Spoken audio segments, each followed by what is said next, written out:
couple days when you come back, first couple of weeks, first couple months, and even the first couple years.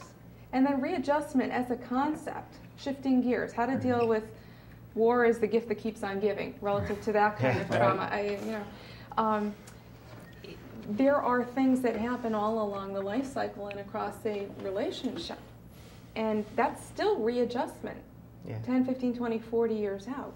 Yeah. So we don't, we're very glad that we have this opportunity to meet with the veterans and oftentimes their family relatively close to when they come back. And we make a point of trying to make ourselves available beyond that. Some examples of that are the VA has given many vet centers, and I should know the number, and I'm afraid I don't have it on the tip of my tongue, mobile vet centers. So these are 32-foot RVs that are available throughout the country, and the purpose is for outreach. So it's the office coming to the veteran and family member wherever they are, and to events and things like that. And then there is the thought that, heaven forbid, there be some kind of a disaster, that we would be available for responding for services in that kind of a situation. My office in Springfield, Massachusetts is the office in southern New England that has a mobile vet center that departs from there. And that mobile vet center serves all of Massachusetts, Connecticut, Rhode Island, and parts of New York.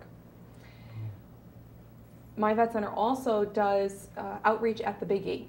This is, we do outreach all over the place in different events, but we set ourselves up in I call it the Cream Puff building. It's where they sell the cream puffs and the eclairs, and I know that's not the name, but that's what I call it. Well, that's a good description. Okay. Everybody knows where the cream puffs are.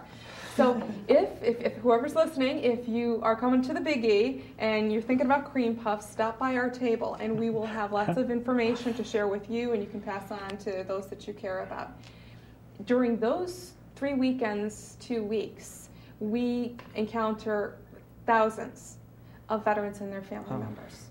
Last year, I was impressed by the number of Korean War veterans and World War II veterans that were coming by. Yeah. The World War II veterans, they were a little bit, I want to say challenging to get, but these were mostly the gentlemen that would go by, and I'd see them give a sidelong glance out of the corner of their eye, and they could see the World War II bumper sticker, and they'd get this little smile, and so I'm like, okay, I know who you are, and I'd grab the bumper sticker, run after him, and thank him for his service, because you never know. They have needs too, and maybe they just aren't aware. Sure. So. That's really wonderful. We actually have a phone call. Very patient caller. Who very well may be our Renee. Our guest coordinator, Renee. And anyway, we're going to take your call. Good evening, NLC Trans. You're on the air. Hello. Hello. Hey, Renee. Hey, Renee. Good evening, girls. Thank you, Maria, for coming down. Sorry I couldn't be there this evening, but a little bit of problems. But I thank you very much for coming. Thank you for the invitation, and I'm so sorry that there was that difficulty and your presence is missed. And I'm very glad to hear your voice and to have you join us this way, Renee. Wishing you wellness and that you address the difficulties quickly and without much more hassle. Thanks. Yeah, I just wanted to call and thank you for coming. Yeah. I hope to see you again. Looking forward to it. Very much looking forward. So I'll stay on and during the show. Okay. Sure. Okay. Yep. Stay on the I'll be line. on the sidelines. Yep. One other thing, Maria, that Cream Puff building, I believe, if I'm not mistaken, that's a Vermont building. It is down that end, heading in that direction on the Big E, but it is not one of the state buildings. Oh, it's not one of the buildings. Okay. Yes, it is adjacent to one of the stages. It is near, let's see, there's a fire department, restaurant, ice cream, something nearby. Maybe someone who's listening will know exactly where it is and can give better directions to the listeners. That would be greatly appreciated. Trivia question for all of our listening community. Yeah. The $64,000 Hi to all of our question. friends out there. Yeah. Okay. All right. Well, Thank you. thank you, Renee, and stand by. Renee will be our disembodied voice. Yes.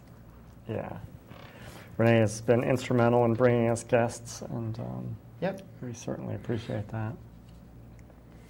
Anyway, yeah, it's a wonderful thing, and certainly if we get up to the Big E, we'll stop in and say hello. Please do. But And if we get the London Pride organized, maybe we'll have another venue for you. sure. Wonderful. There's Would love certainly to. lots of vets in this area, And Lots of- typically, southeastern Connecticut is underserved by services, so yeah. just because the distance tends to be more rural, and it's Yeah. an hour plus to get most places. Oh, yeah. That's true. We love it here. We do. But it can be a little bit It can be the difficult. forgotten corner of the state, Right. Mm. maybe only surpassed by the northwest corner. Yeah, the quiet corner up there, But which is nice, you know. But certainly, I love this area, and intend It is to a stay here. beautiful area. But anyway, if anybody's wondering why we're wearing all the colorful stuff, it's just before I forget. This is Pride Month, and we just came back from Hartford Pride, Connecticut Pride, which was a big success, and had a lot of fun there, and gave away a lot of cheesecakes, not enough cheesecakes. and yeah, but it was good, and signed up some guests and some new members and things, and had a good time. So. Yes, How we- President Obama once again this year on May 28th declared June the LGBT Pride Month. Yeah, which is very cool. I'm sure he's getting flack for that, but good for him. Yes. So we're very happy about that.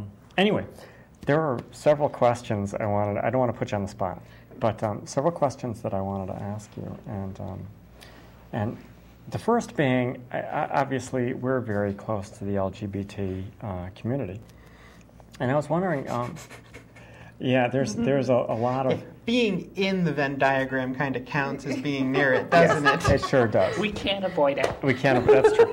And so I guess I was just wondering. You know, obviously there are a lot of people in the armed services that are within our community, and obviously they don't talk about it much because of don't ask, don't tell. But I'm sure you were aware of some of this. I was just kind of curious. Do you see a large number of LGBT people within the services that you see? I wouldn't say a large number, and from my current office, let me preface this by saying that my role of service in the Vet Center is as a little lowly clinician who doesn't have access to a lot of data.